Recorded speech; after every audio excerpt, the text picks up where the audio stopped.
Andi Rewa mengibaskan tangannya dan dengan nada suara yang dingin setengah mengejek dia berkata, "Tidak perlu mengabari, aku lebih percaya suara anjing jalanan yang kugiring paksa menyalak 2 kali di pinggir jalan daripada integritas kalian."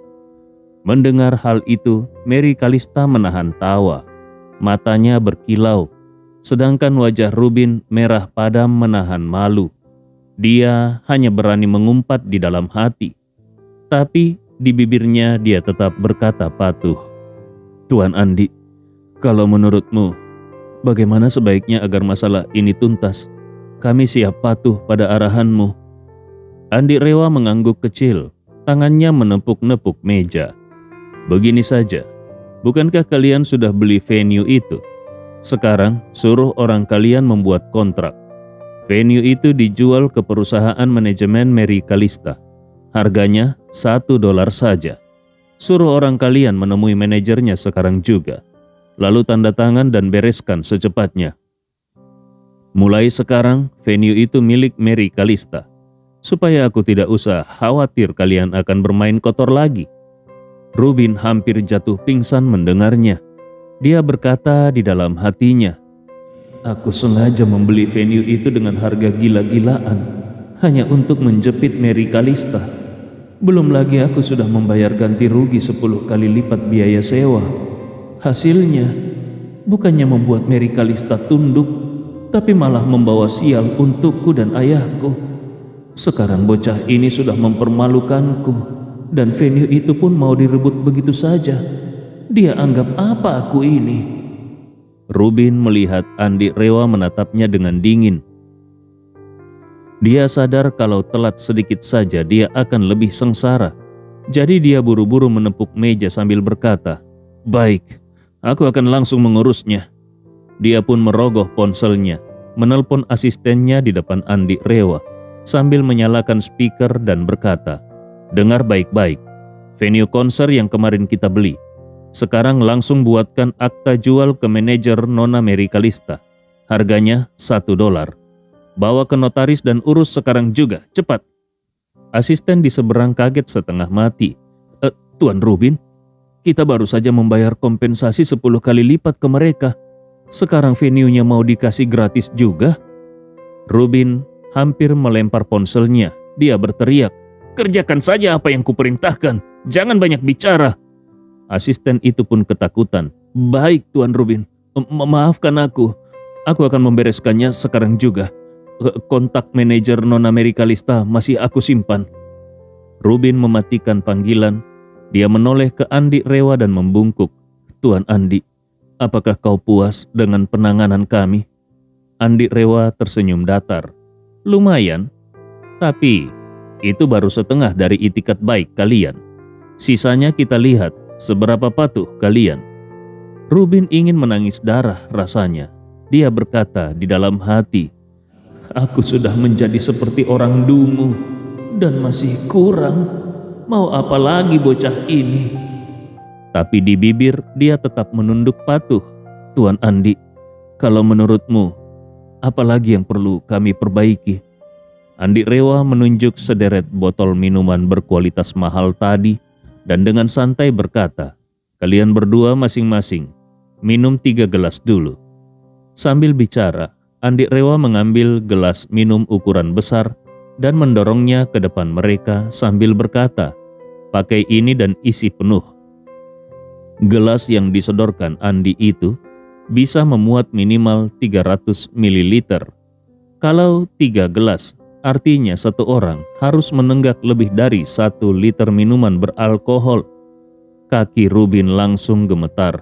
Wajah Daniel pun pucat pasi. Orang-orang kaya seperti mereka biasanya suka minum alkohol, hanya sekedar mencicip. Meminum 3 gelas penuh alkohol ukuran lebih dari 300 ml itu sama saja bunuh diri. Rubin hampir menangis dan memohon, "Tuan Andi, aku benar-benar tidak kuat minum sebanyak itu." Daniel juga berkata dengan gemetar, "Tuan Andi, aku sudah 10 tahun tidak menyentuh alkohol. Minum segelas saja aku sudah pasti akan ambruk. Jadi tidak mungkin aku minum 3 gelas." Andi Rewa mendelik tajam. Nada suaranya terdengar dingin menusuk. Tidak bisa minum. Tinggal buka mulut, tuang, telan, selesai. Di mana susahnya? Sambil berbicara, Andi Rewa berdiri. Suaranya dingin dan mematikan.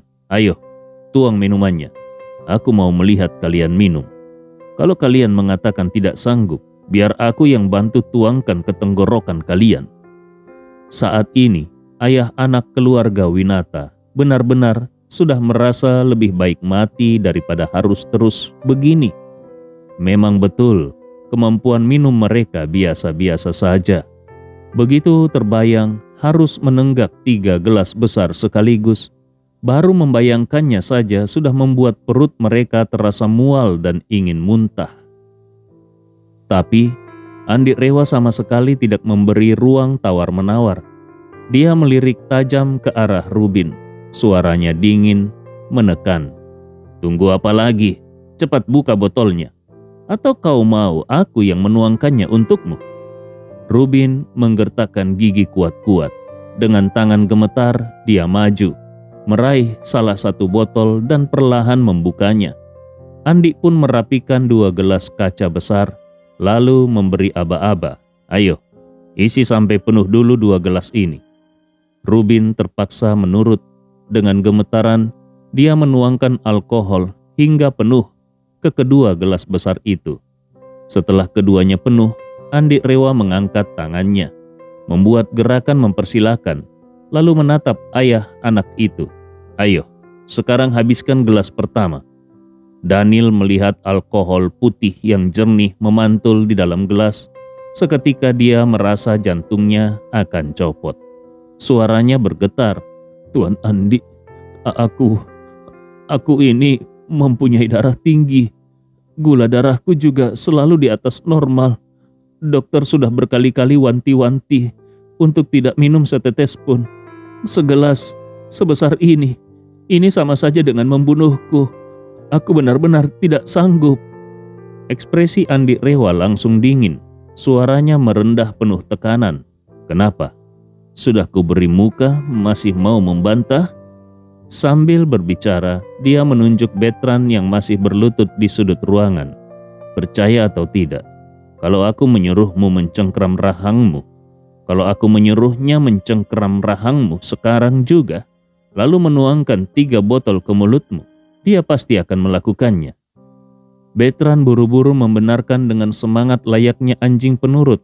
Senior, asalkan kau bersedia memulihkan tenaga dalamku, kau suruh aku apapun aku bersedia. Mendengar itu, sekujur leher Daniel langsung kaku. Melihat Betran yang rela berlutut begitu rendah, dia paham. Orang ini sama sekali tidak sedang bercanda. Kalau Andi Rewa benar-benar memberi isyarat, Betran pasti akan melompat dan mencengkram rahangnya, lalu menuangkan arak sebanyak 3 botol ke dalam perutnya. Itu sudah sama saja dengan hukuman mati.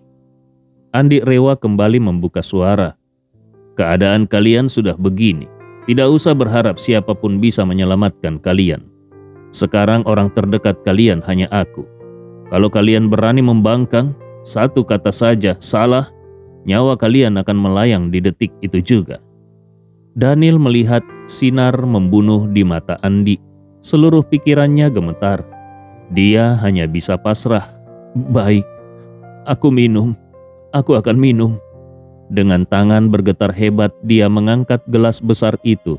Bibirnya hampir tidak bisa menempel ke pinggiran gelas karena bergetar hebat. Di sisi lain, Rubin juga masih berjuang membulatkan tekad.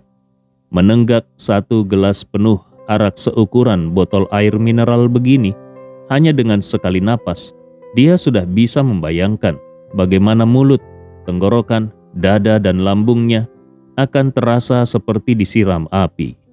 Dan semakin dibayangkan, justru semakin takutlah dia. Tiba-tiba Andi Rewa menambahkan 1 kalimat. Ingat, siapa yang terakhir menghabiskan gelas pertama akan mendapat hadiah tambahan 1 gelas lagi. Mendengar kalimat itu, Rubin dengan refleks langsung mencengkram gelasnya dan menenggaknya. Baru 1 tegukan masuk ke mulutnya, Rasa pedas menusuk sampai ubun-ubun, membuatnya hampir menyemburkan semua minuman keluar lagi. Tapi begitu teringat kalau minum lambat malah akan mendapatkan bonus segelas lagi, dia pun buru-buru menahan mual dan menelan dengan cepat. Metode racun melawan racun ini ternyata cukup manjur. 2 tegukan saja sudah menurunkan isi gelasnya lebih dari separuh. Baginya, selama tegukan terakhir bisa dipaksakannya untuk ditelan, maka gelas pertama beres. Dia tidak perlu mendapat tambahan hukuman. Tapi, begitu melirik ke samping, Rubin mendapati ayahnya masih memegangi gelas. Setetes pun belum berkurang. Dia langsung panik dan berpikir, "Sial, kalau ayahku belum minum, tapi aku sudah lebih dulu menghabiskan minumanku. Bukankah itu berarti aku malah membuat ayahku mendapatkan hukuman tambahan minuman? Ini sama saja ketika tadi aku terlambat menampar mulutku sendiri, sehingga ayahku yang terkena tamparan Andi. Kalau hal itu terjadi kembali, habislah aku." Sementara itu, Daniel masih menatap minumannya. Wajahnya pucat pasi. Di matanya, anaknya minum secepat itu jelas ingin menjebaknya. Saking geramnya, dia sampai batuk keras 2 kali, kemudian mendelik sambil membentak, "Kau ini anak durhaka. Kau minum dengan cepat. Kau ingin membuat ayahmu ini kebagian bonus segelas lagi, hah?" Rubin yang tinggal sedikit lagi habis minumannya sangat terkejut mendengar bentakan ayahnya. Saking kagetnya, hampir saja gelasnya terlepas. Barulah dia sadar betapa bodohnya dia barusan. Andai benar-benar minumannya habis lebih dulu, ayahnya pasti akan semakin benci kepadanya. Kalau gara-gara itu dia gagal diwariskan jabatan kepala keluarga, kepada siapa dia bisa meminta keadilan? Di dalam hatinya, amarah Rubin mendidih. Sialan. Andi ini benar-benar kejam. Dia sengaja membuat aku dan ayahku saling membenci. Orang ini benar-benar jahat. Tidak berani bermain-main lagi, Rubin pun buru-buru meletakkan gelasnya, mengelap mulut, lalu pura-pura berkata dengan tulus, "Ayah, minumanku belum habis. Silakan ayah duluan." Barulah Daniel merasa sedikit puas. Dia mendelik ke arah Rubin, lalu kembali memandangi arak di gelasnya, namun tetap saja lidahnya seolah lumpuh. Andi Rewa mulai terlihat bosan. Dia menggebrak meja dan berkata, "Apa yang kalian lakukan? Kalian mau minum atau mau mati? Dengar baik-baik, waktunya 1 menit. Siapa yang lewat 1 menit tidak habis minumannya akan mendapatkan bonus 1 gelas lagi." Setelah itu dia mengeluarkan ponsel, membuka aplikasi stopwatch dan menekan tombol. Waktunya dimulai. Mendengar bunyi mulai, Daniel nyaris pingsan saking stresnya. Dia sudah tidak sempat menimbang lagi, hanya bisa menggenggam gelasnya erat-erat dan menenggaknya secepat mungkin. Begitu arak yang membakar itu masuk ke mulut, tenggorokannya terasa seperti disiram minyak panas. Dia hampir tersedak, tapi dia tidak berani berhenti. Dia hanya bisa pasrah, menelan terus meski rasanya nyaris pingsan. Di sisi lain, Rubin menatap jam Patek Philippe seharga belasan miliar di pergelangan tangannya, sambil berdoa lirih di dalam hati. "Ayah, tolong minum lebih cepat sedikit. Kalau tidak, aku yang akan mati mendapatkan bonus minuman. Ayah, tolong berikan aku waktu minimal 10 detik saja untuk menghabiskan sisa minuman di gelasku ini. Tolonglah ayah." Daniel pun sadar penuh kalau waktu minumnya lambat, 2 kemungkinan akan terjadi. Pertama, mereka berdua akan mendapatkan bonus hukuman 1 gelas lagi. Kedua, kalau minumannya habis di detik terakhir, anaknya tidak akan sempat menghabiskan sisanya dan akan mendapatkan bonus hukuman 2 gelas. Kalau ingin selamat, cara satu-satunya hanyalah menghabiskan minumannya dengan cepat dan memberikan anaknya cukup waktu untuk menyusul menghabiskan juga. Dengan tekad seputih kertas, Daniel pun menggertakkan giginya dan menenggak sisa minuman di gelasnya. Dia menelannya dengan paksa, meskipun tenggorokan seperti tersayat-sayat rasanya. Setelah satu gelas alkohol masuk ke perutnya, pandangan Daniel langsung berbayang. Kepalanya serasa dihantam palu besar berat dan berdenyut-denyut. Rubin tidak berani membuat ayahnya kalah, jadi dia hanya bisa menunggu sang ayah meneguk habis gelas pertama. Barulah dia buru-buru menghabiskan sisa minumannya sendiri. Saat keduanya selesai, detik di stopwatch Andi bahkan belum sampai 1 menit. Melihat ayah anak ini terengah-engah bagai anjing kehabisan napas dan wajah mereka merah padam bagaikan kepiting rebus, Andi Rewa tersenyum tipis. Dia melambaikan tangannya dan berkata, "Ayo, lanjut gelas kedua. Rubin, tuangkan lagi, cepat." Kaki Rubin sudah lemas seperti benang, tetapi menghadapi perintah Andi, mana berani dia membangkang. Terpaksa dengan gemetar dia menegakkan gelasnya, lalu kembali menuangkan arak ke gelasnya dan gelas sang ayah. Andi Rewa melirik stopwatch, lalu berkata datar, masih dengan peraturan yang sama. 1 menit untuk menghabiskan 1 gelas. Siapa lebih dari 1 menit akan mendapatkan bonus 1 gelas lagi. Daniel berbicara sambil menahan tangis di dalam hatinya. "Tuan Andi, kalau harus minum begini terus, aku benar-benar bisa mati." Andi Rewa menepuk punggung tangan Daniel dengan pelan dan berkata santai, "Tenang saja, kau tidak akan mati. Kalaupun kau benar-benar mati, silakan kau cari aku." Daniel menangis di dalam hatinya. "Kalau aku benar-benar sudah mati, bagaimana caranya aku bisa mencarimu?" Andi Rewa terkekeh pelan lalu kembali berkata santai, "Sejujurnya, kalian berdua ini seharusnya merasa sangat bersyukur. Aku hanya menyuruh kalian minum alkohol, itu saja. Sebelumnya, ada ayah anak lain yang menyinggungku dan aku sudah membakar mereka menjadi abu. Ada lagi ayah anak lain yang berani mencari gara-gara denganku, dan aku menyuruh orang mengukir kata pengemis rendahan di dahi anaknya. Lalu di dahi bapaknya kuukir kata bapak pengemis rendahan. Dibanding mereka, kalian ini sungguh beruntung." Andi Rewa lalu menoleh. Bibirnya terangkat saat dia berkata, "Kalau kalian mau, nanti kupanggil tukang ukirku ke sini, agar kalian juga punya kenang-kenangan di dahi." Mendengar itu, Daniel langsung menggigil hebat. Sementara Rubin sudah merasa kepalanya terasa nyeri, seolah benar-benar diiris. Dengan panik, dia memalingkan kepala ke arah ayahnya dan berbisik, "Ayah, sudah menghabiskan 1 gelas. Tahan sedikit lagi, dan habiskan 2 gelas lagi. Setelah itu selesai sudah." Andi Rewa mengangkat 1 jarinya. Dia mengoreksi sambil tersenyum dingin, "Rubin, kau masih hutang 3 gelas, bukan 2 gelas." Rubin cepat-cepat mengangguk, Iya, betul. Tuan Andi benar. Aku masih hutang 3 gelas." Daniel merasa kepalanya makin berdenyut. Tangannya menggenggam pelipisnya kuat-kuat, seolah memaksakan diri, dan kemudian dia berkata dengan penuh tekad, Baik, aku minum." Setelah berkata seperti itu, dia menggenggam gelas, ragu selama 3 detik, lalu menenggak secara besar-besaran. Rubin juga tidak berani berlambat-lambat.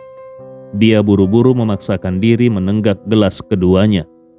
Begitu Daniel selesai menghabiskan gelas kedua, tubuhnya seolah kehilangan kendali. Dia ambruk ke kursi, kepalanya terasa mau pecah. Kelopak matanya berat luar biasa dan sudah tidak sanggup dibuka. Dia sempat bergumam, "Tuan Andi, aku tidak sanggup lagi." Setelah itu dia ambruk, pingsan di tempat. Diam-diam Andi Rewa menyalurkan aura spiritualnya. Dia memeriksa sejenak, lalu mendesis kecil, kemudian memanggil Betran. "Kau cepat ke sini. Ayo, tuangkan gelas ketiga ke tenggorokannya." Mana berani Betran menolak. Dia buru-buru berdiri, lalu maju ke depan Daniel, dan dengan tangan gemetar dia menuangkan segelas penuh, lalu memaksa membuka rahang sang orang tua, dan secara perlahan menuangkan arak ke dalam mulutnya.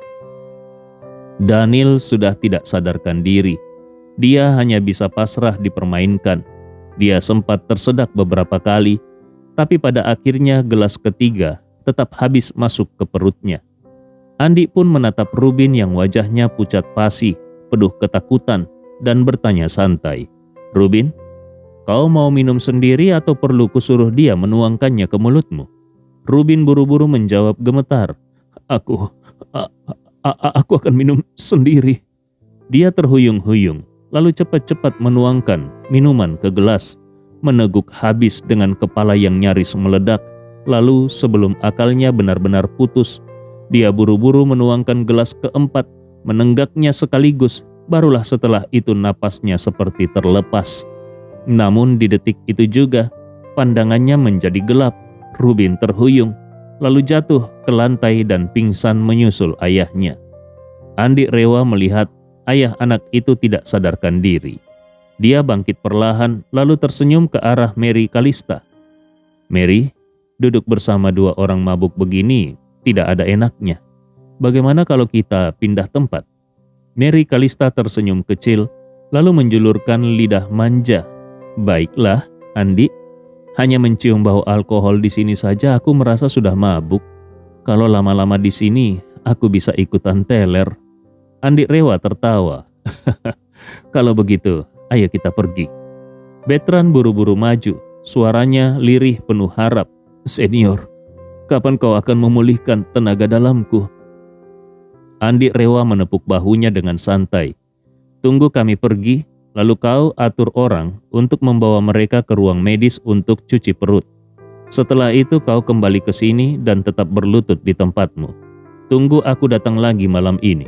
Kalau mereka sadar dan ingin menuntutmu, kau bilang saja, aku akan datang lagi malam ini. Suruh mereka bersiap." Betran ingin menangis dan berkata, "Senior, aku sudah kehilangan tenaga dalam. Kalau mereka bangun, pasti aku akan menjadi pelampiasan. Mana bisa aku bertahan sampai kau kembali?" Andi Rewa mendengus dingin.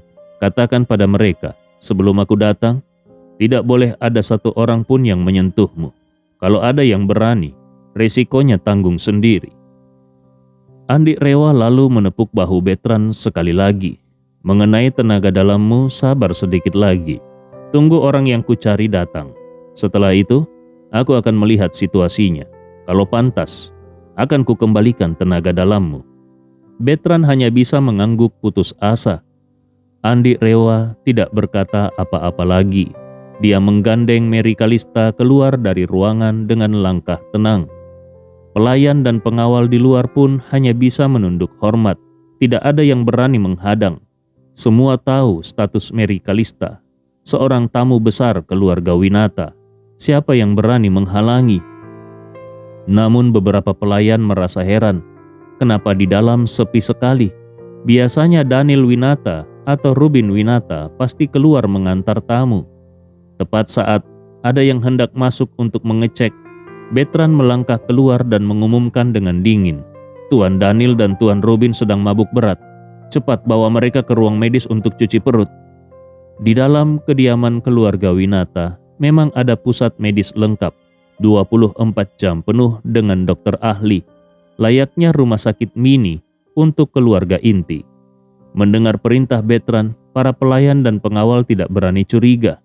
Siapa yang berani membantah kata-kata sang ahli bela diri nomor 1?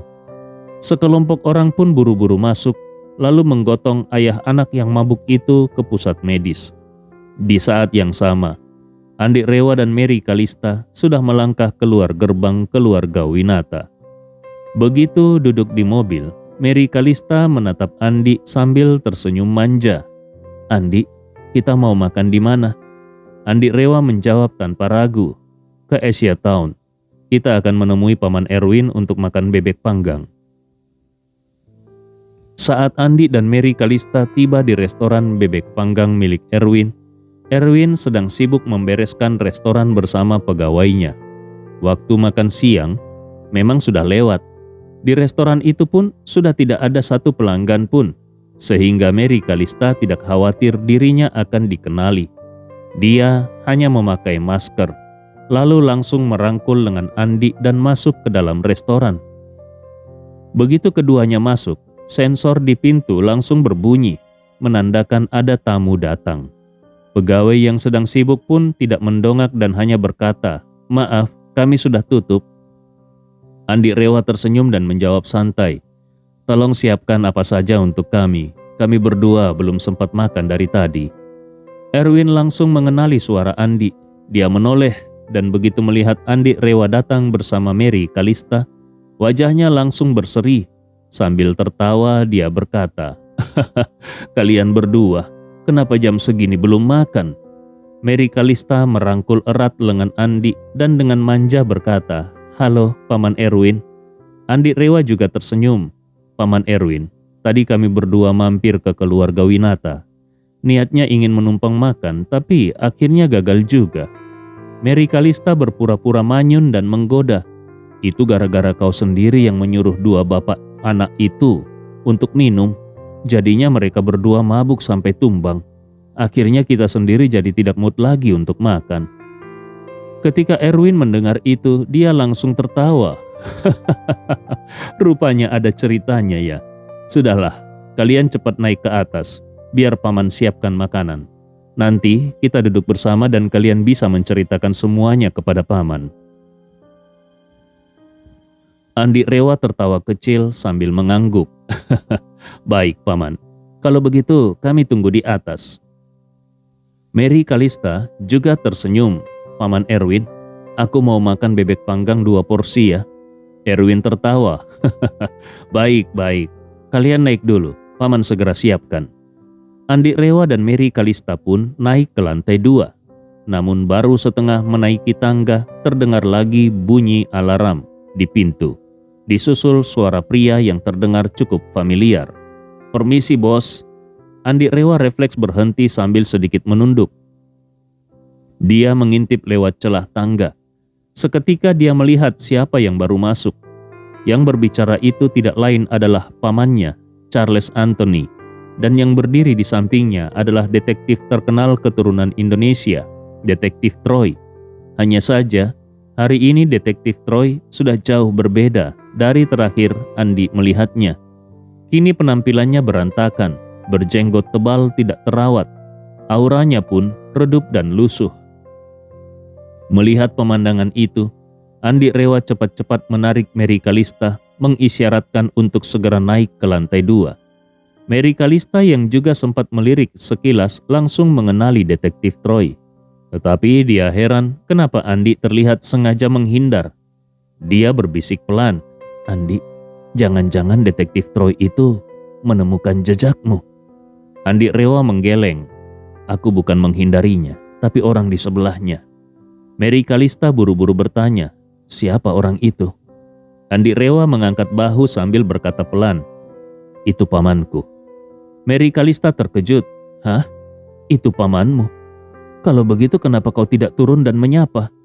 Andi Rewa hanya menggeleng pelan. "Dia belum tahu tentang aku. Lebih baik jangan sekarang." Mary Kalista menatap heran. "Kenapa begitu? Ayahku pernah mengatakan kalau kakekmu sekeluarga selalu ingin menemukanmu. Kalau kalian bisa bertemu lagi, bukankah itu bagus?" Andi Rewa menarik nafas panjang. Dia menghela pelan. "Sudahlah, sekarang belum saatnya." Di lantai bawah, Erwin melihat Charles datang. Dia agak terkejut namun tetap berkata ramah, "Tuan Charles, sudah lama sekali kau tidak ke sini." Lalu pandangannya tertuju pada Detektif Troy. Seketika Erwin sedikit terkejut lalu tersenyum. Ini pasti detektif terkenal, yaitu Detektif Troy ya. Sebenarnya di dalam hati Erwin sedikit was-was. Dia ingat betul di malam hilangnya Harley Winata. Dia sempat melihat Detektif Troy di Hotel Wang Fu. Saat itu, Erwin berdandan rapi memakai setelan jas, berdasi, bercukur rapi, dan tatanan rambutnya pun klimis. Sama sekali berbeda dengan sosoknya sekarang. Hanya seorang pemilik restoran berpenampilan sederhana dan berkecipratan saus di apron. Maka dia pun sengaja menanyakan hal itu lebih dulu untuk mengalihkan Detektif Troy agar menganggap ini pertemuan pertama mereka. Detektif Troy memang tidak mengenali Erwin. Dia hanya tertawa kecut dan menggeleng. Ah, detektif apalah aku ini. Semua pujian itu hanya nama kosong belaka.